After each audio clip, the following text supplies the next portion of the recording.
Okay, thank you very much for the introduction. So my name is Stephen Dominiak from the University of Lucerne in Switzerland, and today I'll be talking to you about power line communications.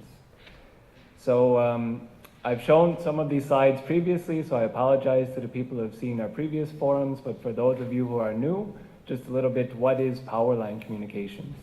So typically with an avionics system, you have two separate networks in parallel, the power network and the data network. And the idea behind power line communications is fairly simple. Remove the data network and send the data, the information on the power line together with the power signal, which is also powering the devices. So basically we have a single connector for power and data, a single wire for power and data. And what's important with our solution, the data transmission is independent of the underlying power signal. So we're basically putting a higher frequency signal together with the low frequency power signal on the same wire. What are the advantages for using power line communications? Well, first and foremost, we're talking about reducing the wiring weight, volume, and complexity. So by removing the data network, we want to save weight. Also, then you will have reduced installation and maintenance effort and then costs. And what we could provide with our power line solution are higher data rates than you would have with standard avionics data buses like CAN, RN 429, with the exception of AFDX. So we're not trying to replace any backbone networks here, more kind of these secondary networks. So using power line communications in the aircraft is of course not straightforward. What are the challenges? Well, first of all, the power distribution network hasn't been designed for high-speed data communications. So it has poor high-frequency characteristics. And here on the right-hand side, I basically show what the communication channel looks like versus frequency on the x-axis. And there you can see there's several notches that come about where you have certain frequencies with very high attenuation. That's mainly due to all these reflections you have at all the impedance discontinuities in the network. And that makes a very challenging channel to try to send data on. Another problem is that the loads, which are basically receiving their power from the power distribution network, are also generating noise themselves. And that noise could be constant or also transient noise. So here in the lower right-hand corner, I show a picture of what transient noise looks like. You could see a bunch of spikes that are coming, which are much higher than the background noise level. So that creates a challenge for communications. Also, the power network is unshielded. So that means that it's more susceptible to the environment, to noise that you have in the environment. Now, typically with the communication system, if it's not working, what's the first thing you could do? You could turn up the transmission power. In this case, we can't do that because there's strict EMC regulations which limit the amount of emissions that we could have with our PLC signal. And then the last topic is we have sort of this dynamic environment in terms of the noise on the channel, and we need to provide determinism in order to meet the requirements of these safety critical applications. So now what does the architecture of a power line communications network look like? Well, basically you don't do any changes to the power distribution network. So we leave that alone as is. What you do then is you implement or integrate the power line communications components into the end devices. So those components are first and foremost the coupling module. And if you think about wireless communications, you have the antenna. Well, for power line communications, the coupling module is like the antenna. Basically, that's where you're merging the high frequency communication signal with the low frequency power signal. And the second component that you have to integrate then are the PLC modem chips, which usually consist of two different components. One is the chip upon which you're implementing the protocol, so that could be an FPGA or an ASIC. And the second is the analog front end, so that contains things like the analog to digital converter, as well as variable gain amplifiers. So you need then these chip components, and then you also need the coupling module. Now, our university has been researching the use of power line communications for avionics applications for quite a while, And up until 2012, we were looking at the use of commercial technology. So there's a lot of different commercial power line communication modems available. Maybe some of you have those that you plug into the wall socket, and then you have an Ethernet connector coming out for home networking. The problem is that we found, in general, they worked, but there was always some limitation with the technology that restricted its use. And the problem is that the suppliers of this technology, they're selling millions of these modules worldwide. And when you talk to them about the amount that they could sell for the avionics industry, they're really not interested in doing the customizations that are required. And then, you tell them about what's required for the certification, and they more or less show you the door. So what we decided then in 2012 is that we think this technology is interesting, not only for avionics, but also for other markets. And we went and started to develop our own technology. And basically, we had these three design rules or design guidelines that we were looking at for safety critical communications: providing a reliable or robust solution, providing a deterministic solution, and providing low latency communications. And we came up then with a protocol which we've kind of marketing now as the Powerline Data Bus, or PLUS.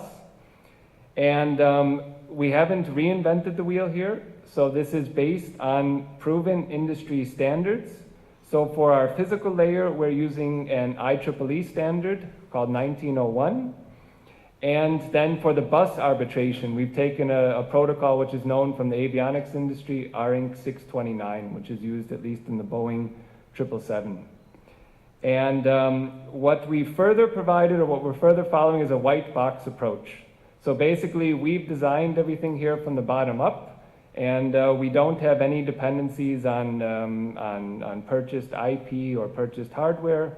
So that has two consequences. First of all, when we talk about design assurance, since we've done the design ourselves, we're able to open that up when it would come time to provide the design assurance for certification. And also if there's problems or issues. Basically, we could easily debug those, quickly find out what the problem is, and solve that problem without having to worry about any dependencies from any other suppliers. Here on the right-hand side, you see a little bit about the specification of our protocol, just to highlight a few things. So for those of you who know a little bit about communication systems, we're using OFDM, which is widely used in the wireless world. So LTE is also based on OFDM. Our signal spectrum is between 2 and 50 megahertz. So we really have a high frequency signal. Right now, we're working on an extension to extend it up to 70 megahertz. And at the physical layer, our data rate is anywhere between 5 and 144 megabits per second, depending on the configuration. Of course, that's a trade-off between throughput and robustness. So the higher the data rate, the less robust the protocol, or the less robust the transmission will be. Okay, so how was this PLUS solution used within the Ashley project? Well, basically in two different areas. The first area was enabling communications for the ventilation control system. So that was basically the control between the RPC, provided by Deal Aerospace, and the ventilation fans provided by Nord Micro. And what we did here is we didn't want to change the existing data interface of those products. They work right now on a CAN bus. So with our PLC communication system, we interfaced to that CAN interface. So we're basically receiving the CAN messages at one modem, converting them to PLC messages, transmitting them over the power network, and then at the other side, converting them back to a CAN message and sending them to the end device. So it's really a transmission, an easy way to convert from CAN to the power line communications.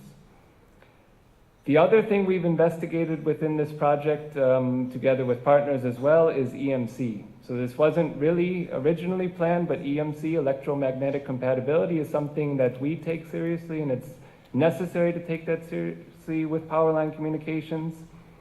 And Airbus Group Innovations in Toulouse is actually investigating also power line communications within this project in the advanced studies work package. So we work together with AGI in order to support them by doing EMC measurements with our prototypes. And also together with Deal Aerospace. So we've used our prototypes to do EMC measurements at Deal Aerospace as well. And I'll go now into detail about these two topics. But first, a word about our prototypes. So basically, we also have a stand downstairs where we have our prototypes and we have a little bit of a demonstration. Our protocol has been realized on the Xilinx Sync system on chip.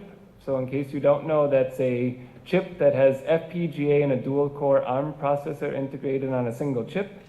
About 80% of the protocol is realized in VHDL and FPGA. 20% we have running on one core as standalone software. The reason we have software is we want to have flexibility at this point. So we're not only using it for avionics, also other market areas, and we want to be able to adapt to whatever data interface that they would like to interface with PLC. So that part in the software gives us that flexibility. And on the other core, we actually have a Linux operating system. Don't worry, I understand you can't certify Linux. That's basically just for user interface and debugging purposes right now. So the actual functional protocol is completely implemented then in VHDL, and 20% about is in software C code. Another thing I'd like to mention, when you see the prototypes, please right now don't pay attention to the size of them. So we have focused until now really on the protocol. So providing or determining the feasibility of using our protocol for avionics applications, and therefore we haven't focused yet really on the hardware. So we built the prototypes based on commercial off-the-shelf development kits, meaning that our prototypes are rather large right now. In a further German national research project, we're working together on miniaturizing that, and I'll talk about that a little bit later. One custom design we've done within the Ashley project is for the coupling module. So here we have a single coupler which supports the three-phase 115 volt AC or 230 volt AC variable frequency. And we've used an inductive coupling method. So there's two different types of coupling methods. I also have a little brochure about that downstairs if you're interested to have a look. And we've also used this coupler for 28 volt DC measurements with AGI. So a single coupling module really supports all three of these different types of voltages. And what's important here is the current is also up to 10 amperes that are supported. So we could really think of this as a high power application that we're looking at. So in terms of our protocol plus for the ventilation control system, we integrated this first at Nord Micro. So in the end, it'll be integrated with the larger demonstrator at Airbus in Hamburg. And the integration was challenging, but in the end successful. So to give you an idea a little bit about what the challenge for us was, well, basically, Nord Micro has a very interesting and nice demonstrator there, but there was this laboratory AC converter, so not an aircraft component, which was generating quite a lot of noise for us. So if you look at the curve up there, the blue curve basically shows you versus frequency what the level of the noise was. And let's say there would be no way that this would come through the EMC restrictions, but we wanted to work with it. The second minor challenge, let's say, was that we're also using a cabling which isn't aircraft wiring or aircraft cabling in the demonstrator. And the dielectric material around this led to quite a lot of high frequency attenuation. So kind of these two things together led to a little bit of a perfect storm for creating a challenge for PLC. And I have a little bit of an artist's rendition, we could call it, up here showing what the problem was. So here you see on the x-axis versus frequency, the green line shows what our transmission power is roughly. And then we have the measurement from the red line, that's the attenuation we have from the cable. So we see we have little attenuation at the low frequencies, high attenuation at the high frequencies. So the red line kind of shows what our signal is at the receiver. And for a communication system, the most important aspect determining performance is the signal-to-noise ratio. So here we could see that for some frequencies, our signal is actually lower than the noise, At other frequencies, this ratio isn't that high. So this kind of led to a challenge for us, and we thought, okay, do we want to implement some kind of filter? This isn't an aircraft component. It's not a realistic aircraft environment. We decided against that and thought, okay, we're going to optimize a little bit and make this work. So what the real problem was that we were incorrectly detecting this impulsive noise generated by the AC converter as our signal. So we optimized this detection algorithm to make sure that we don't detect that noise, but only detect our signal, so that we were setting the amplification to the right level for our signal and not for the noise.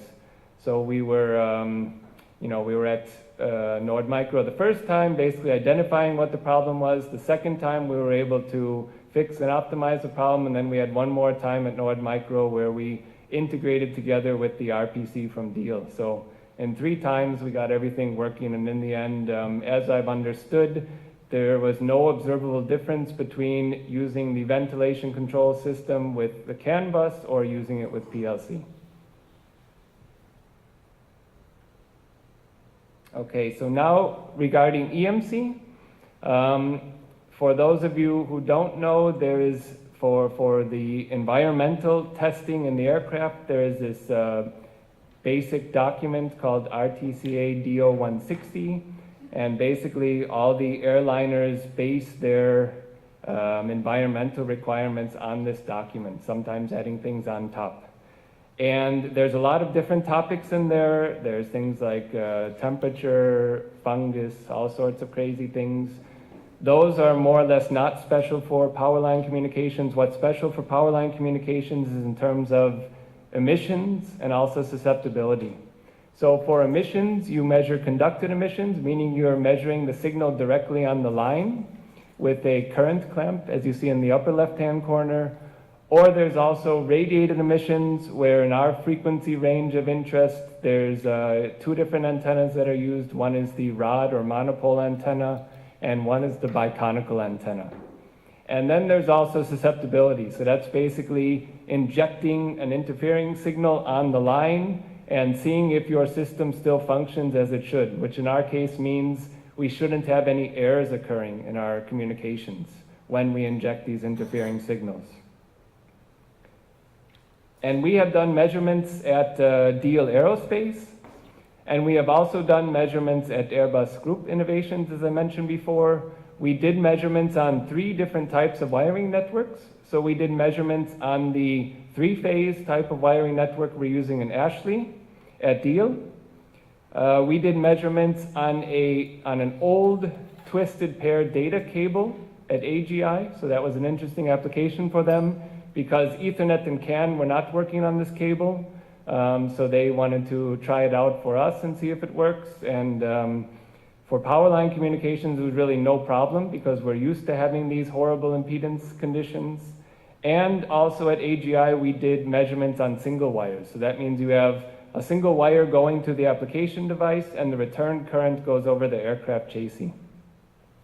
And just to summarize the results, if we looked at conducted RF emissions tests, basically for twisted pair, we were able to pass using the maximum transmission power that we could provide.